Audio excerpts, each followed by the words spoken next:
I recognize the honourable leader of the NDP.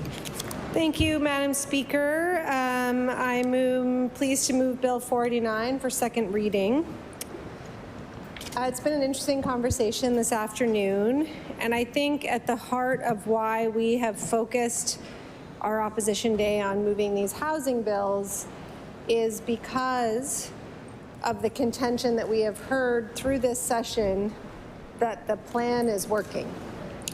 And based on the conversations we have with our constituents, that just isn't the case for so many Nova Scotians.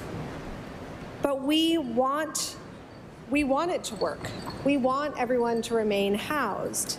And one of the challenges that we have is that when this government talks about supply, which is the only word they can use, you're speeding up evictions? Supply.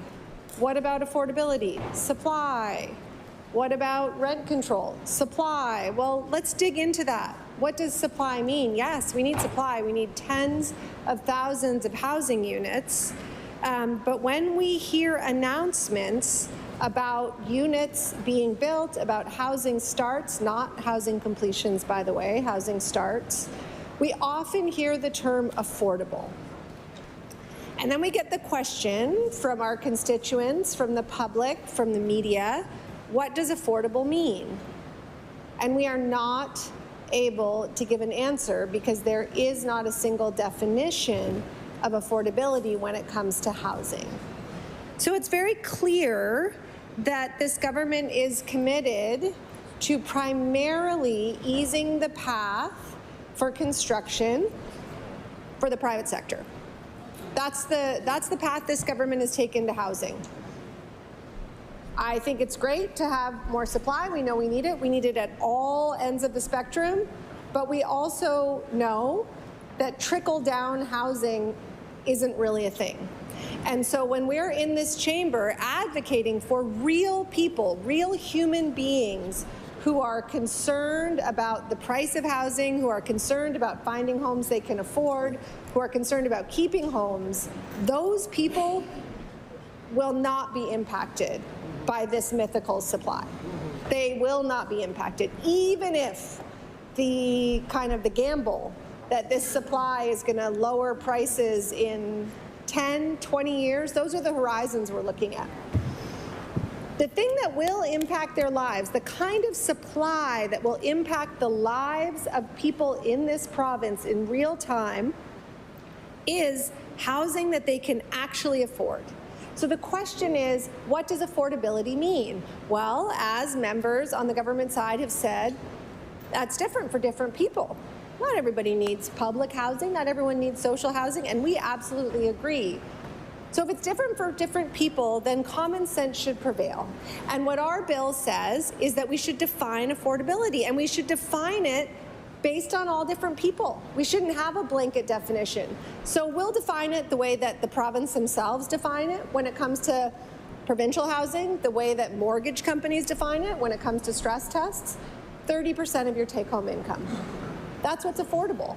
And I think that I would venture to say that 90% or more of the people in this chamber are homeowners. All of us would have gone through the mortgage application process where we needed to get that mortgage and we needed to show that no more than 30% of our income was going to our housing costs.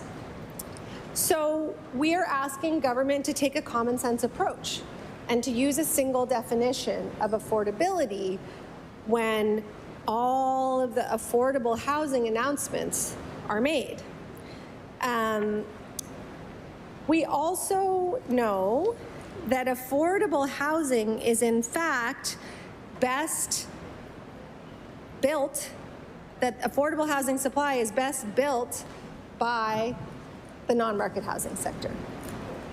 And there are jurisdictions around the world, Vienna is the most famous, people talk about it, where over 50% of the rental market is non-market housing. That doesn't mean it all looks like public housing as we have here, but the reality is that developers themselves are in business. They're in the business of housing. And we have all kinds of businesses in this province, in our districts. We have fisheries, and we have forestry, and we have small business, and we have tech, and we have all kinds of things. And all those businesses have budgets and bottom lines and sometimes shareholders. And housing development is no different. They're a business. And so the idea that the housing sector, the for-profit housing sector, is going to build the amount of affordable housing we need is just nonsensical. And the private sector has told us as much. One landlord organization, speaking on behalf of some of Canada's biggest landlords, recently told the CBC, we are not tasked with building deeply affordable or social housing. We can't be there. We're in business. Let's draw a line between the two. And I'll table that after my colleague takes a look at it. So the thing is, they're not in the business of doing that. We need supply. We need homes that people can afford. So who could help make that happen? Well, government could help make that happen, and the non-market housing sector could help make that happen. And so that's why this bill specifies, and this is at the request of many non-market housing providers that we've spoken to, that when the government, who, you know, the minister really likes to talk about all of their country-leading affordable housing programs, well, when they disperse the funds from those programs, non-market housing providers in this province should be prioritized. The scoring system should prioritize those providers. Now, those providers will often work in partnership with the private sector. They'll use innovative building methods. They may not go it alone. Many are not primarily housing providers or builders. There's, you know, not-for-profits that do a lot of different things.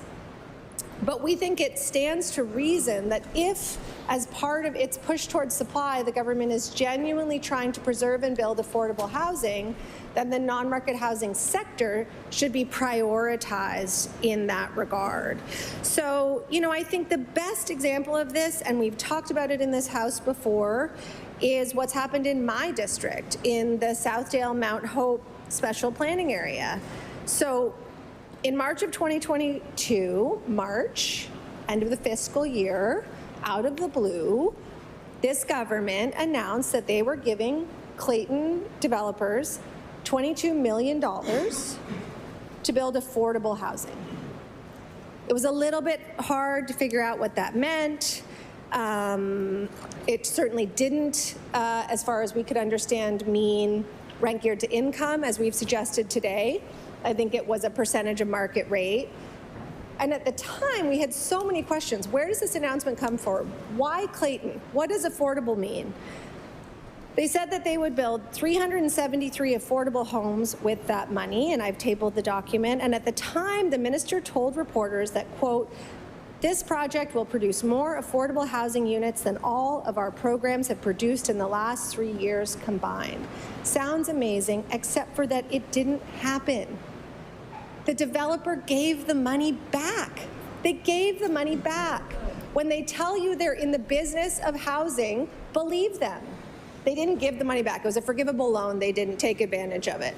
So the point is, they didn't want the money. They said, no, thank you. We don't want your money. Because they're in the business of housing. They are not in the sector of creating homes that people can afford. If people can afford their homes, great. I'm sure they're very happy to. And I will say, we have many landlords in this province who work with organizations like iSANS and AHANS and ADSUM and others to make special arrangements for people who need affordable housing. But those are one-ups.